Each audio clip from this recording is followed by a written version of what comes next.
አንድ ወንድ የቆሰለችውን ልጅ ቁስል በፋሻ ለማሰር እየተዘጋጀ ሳለ ባልተጠበቀ ሁኔታ ልጃገረዲቱ በድንገት የለበሰችውን ሱሪ አውልቃ ጣለች። ይህ ድርጊቷ ጓደኛዋን ግራ አጋባውና አስደነገጠው። ልጅቷ ግን ፊቷ ላይ ምንም ሳይጨንቃት የረካ ፈገግታ ታሳይ ነበር። ነገር ግን በዚህ ወሳኝ ቅጽበት ጃክ የተባለው ይህ ወንድ ልጅ ጠላቶቻቸው ከበስተጀርባ እያሳደዷቸው ስለነበር ቁስሏን በፍጥነት በፋሻ አስሮ ለማጠናቀቅ ተገደደ። በመሆኑም ሁለቱ ወዲያውኑ ያንን ቦታ ጥለው በከፍተኛ ፍጥነት ፈረጠጡ።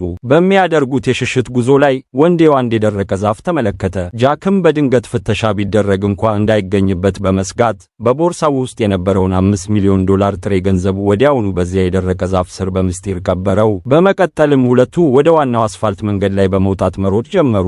በከፍተኛው መንገድ ላይ ተጨማሪ 10 ኪሎ ሜትር መጓዝ ከቻሉ ቀደም ሲል ያቆሙትን የራሳቸውን መኪና ማግኘት እንደሚችሉ ያውቁ ነበር። ነገር ግን ልክ በዚህ ሰዓት አንድ መኪና ከበስተጀርባታቸው በድንገት ብቅ አለ። ይህንን የተመለከተው ጃክ መኪናውን ለማስቆም በከፍተኛ ሁኔታ እጁን እያውለበለበ እርዳታ ጠየቀ። የመኪናው አሽከርካሪ የነበረው በዕድሜ የገፋው አዛውንትም ምንም ሳያቅማማ ግባ በማለት ፈቀደላቸውና ከበስተጀርባ ባለው ክፍት የጭነት ቦታ ላይ እንዲቀመጡ ነገራቸው። ነገር ግን ሁለቱ ወደ መኪናው የጭነት ክፍል በሚጓዙበት በዚያች አጭር ቅጽበት ሽማግሌ አሽከርካሪ ማንም ሳየው አንድ ትልቅ የብረት መፍቻ ከኪሱ አወጣ።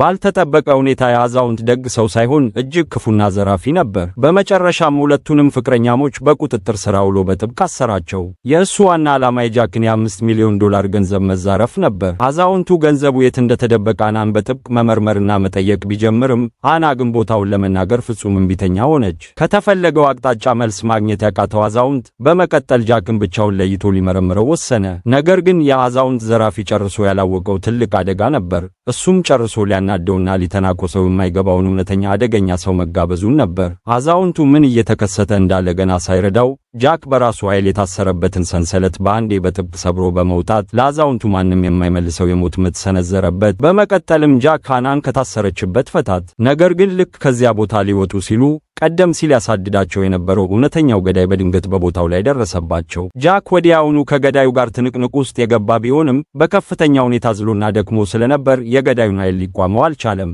ጃክ ነገሩ ሁሉ አበቃለት ልሞት ነው ብሎ በተስፋ መቁረጥ በደረሰበት በዚያች አስፈሪ ሰከንዳና የነፍስ አድን እርምጃ በመውሰድ የሽጉጡን ቃታ በኃይል ሳበችው። በዚህም ማት በከተማው ላይ ተደቅኖ የነበረው ታላቁ አደጋና ቀውስ ሙሉ በሙሉ ተፈታ። ከዚያም ሁለቱ ፍቅረኛሞች ቀደም ሲል ገንዘቡን ቀብሮበት ወደ ነበረው የደረቀ ዛፍ በመመለስ ያንን $5 ሚሊዮን ከምድሩ ውስጥ አወጡት። ጃክ ገንዘቡን እያየ ከፊቱ ስለሚጠብቀው አስደሳችና ውብ የሕይወት ዘመን በምናቡ ማለም ጀመረ።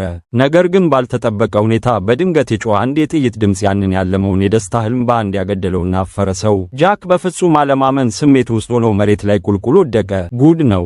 ያንን አስፈሪ ጥይት ከበስተጀርባው የኮረኮረችውና የገደለችው እውነተኛ ፍቅረኛዋ አና ራሷ ነበረች። ምክንያቱም አና በልቧ ውስጥ ወንዶችን በማንኛውም ሰዓት በሌላ መተካት ይቻላል፣ ይህ $5 ሚሊዮን ግን የእኔ ብቻ መሆን አለበት የሚል ክፉ ምኞት አሳድጋ ነበር። ታሪኩ በገንዘብ ፍቅር የተነሳ ጓደኛውን በከዳችው በአና አስፈሪ ክደት በዚህ መልኩ ተጠናቀቀ።